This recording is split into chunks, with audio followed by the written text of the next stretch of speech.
एक दफ़ा का जिक्र है कि एक जंगल का वाक़या, एक जंगल का बादशाह यानी कि शेर ने सोचा कि लिहाजा मैं बहुत आलसी हो चुका हूँ। उसने जंगल के तमाम जानवरों को इकट्ठा किया।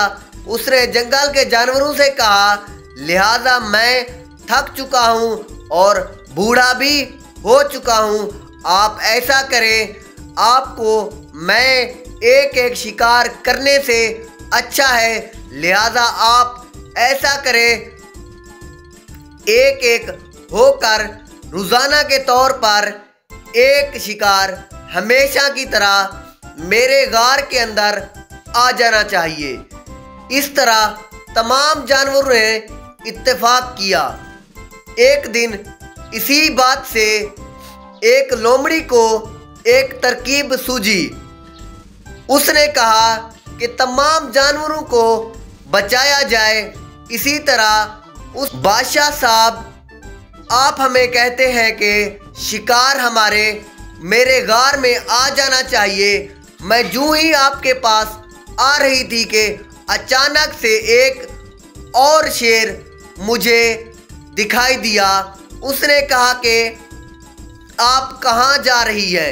मैंने कहा कि मैं अपने बादशाह यानी कि शेर के पास जा रही हूँ, इसलिए लिहाजा आपसे भी ताकतवर शेर और बादशाह भी यहाँ पर मौजूद है, लिहाजा ऐसा करें, आप उसे खा जाएं और हम आपका शिकार बन सकें। ऐसा कहते ही शेर ज़ोर ज़ोर से दहाड़ने लगा और वो गुस्से से गार से बाहर निकला।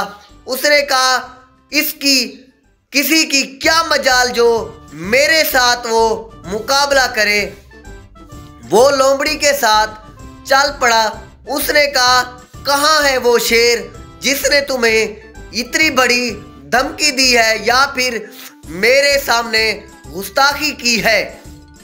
लोमड़ी यूं ही चलते हुए आगे एक कुएं के पास आकर खड़ी हुई और नीचे देखकर कहने लगी, बादशाह सलामत, ऐसा करें, वो शेर इस कुएं में से है, आप यहाँ पर देखें, वो आपसे भी ज़्यादा ताकतवर और पावरफुल है। लिहाजा कुएं में देखा तो वाकई उसे पानी की वजह से अपना अक्स दिखाई दिया। उसने कहा, शायद ये दूसरा शेर है। उसने यूं ही छलांग लगाया, कुएं में जा गिरा और वहीं पर अपनी जान दे दी।